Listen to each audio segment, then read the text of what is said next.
Okay, so today, as a bit of a lark, I am not constructing a hardy tool for a small anvil that I bought. This is definitely not 14mm square stock, and this is totally not a 14mm inside diameter piece of square tubing. But let's pretend.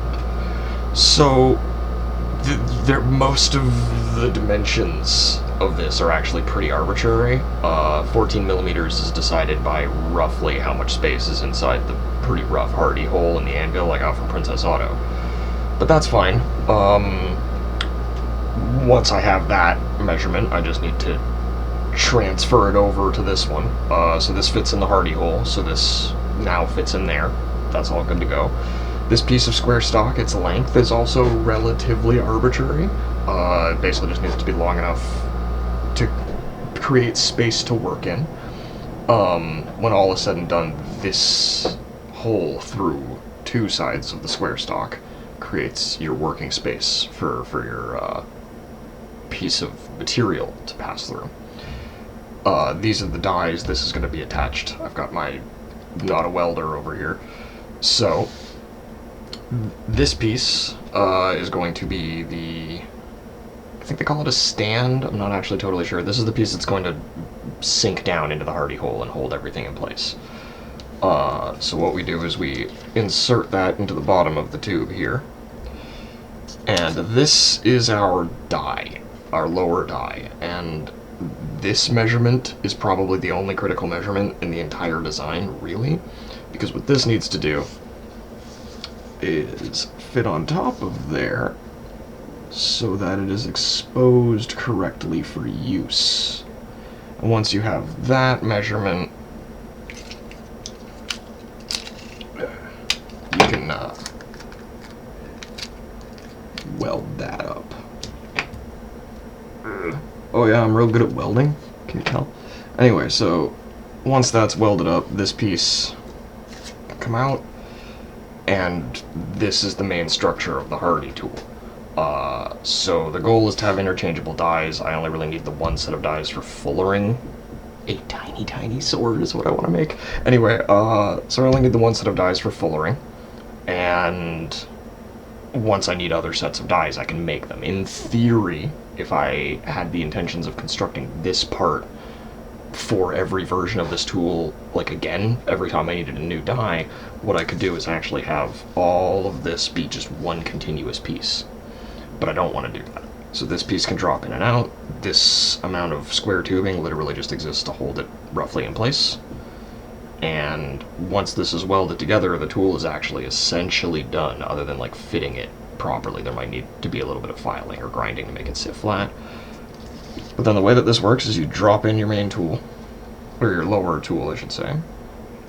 And then you got your upper tool. Now this length, again, is arbitrary. It just needs to be longer than the rest of this, because the top surface of this is what you're going to hit with a hammer. Now I would err on the side of the real one. Basically, I'm probably going to build this section actually longer to give it more support, and then this can be longer too, and the whole thing should stand up a little bit better. The weak point is probably going to be down here on the weld, but to be fair, because everything here is arbitrary, these distances can actually be quite expanded, and it's fine. It'll just sort of stand up off the anvil a little more. But you drop this one down, and they sit together, and then let's call this my stock, why not? So what you would do is you heat up your stock now, and you lift this by hand, and drop your stock. Can I get it? Yeah. Drop your stock through your working space in the hardy tool, and you align it so that your upper and lower dies are on the spot you want to fuller. And then you basically let go of this, it'll drop down onto there. And then you hit it with a hammer, and it dents it. You can move this.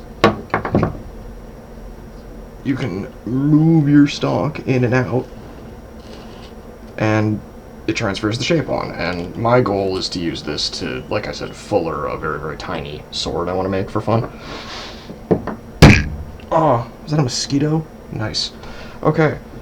But yeah, so that's the design and the plan. There's really only one critical measurement. Everything else is relatively arbitrary. Like, all of these measurements can basically read long enough. I don't actually think there's a downside to building this thing overly long until it starts getting, like, bendy and wobbly, but if it's made out of relatively solid steel tubing, like, because this is scaled up. This is longer than 14 millimeters. That's the fun part about this. 14 millimeters is like what? Friggin' like here-ish? Yeah, this is like 3 times the size of the actual thing. But I needed to do that to sort of figure it out in my head. Like I said, this probably needs to be a lot longer. But it's going to be functionally impossible for me not to be building this out of materials that are sort of thicker than they need to be. Like, I modeled this as having a 2 millimeter thick wall. I don't think you can buy, like, in steel, I don't think you can get it that thin easily. I think the basic square stock you can find is probably wider than 14 millimeters, and I'm gonna have to, like, put shims in it or something when I weld it together, but that's irrelevant. This is probably gonna be much thicker in real life, and the whole thing should be well overbuilt. And to be fair, if because this, we'll call that the surface of the anvil. Once it's sitting on the anvil and it's like this, if it wants to wobble around, it'll actually be relatively easy to just weld a gusset on the sides of it, so that will stand on the surface of the anvil, like just little triangles. I have a bunch of little triangles from when I cut up the parts of the bed frame to make my welding bench, so I've got... Oh, I still need a surface for that. Anyway, but yeah. I'm starting to ramble, but I just wanted to film that part, because talking about it conversationally into the camera is a really good way for my brain to deal with what the hell I'm trying to think about here. But yeah, this project is being done on paper because I don't really have any of the materials yet. But I hope you all liked it, if I upload this. And yeah, have a good day.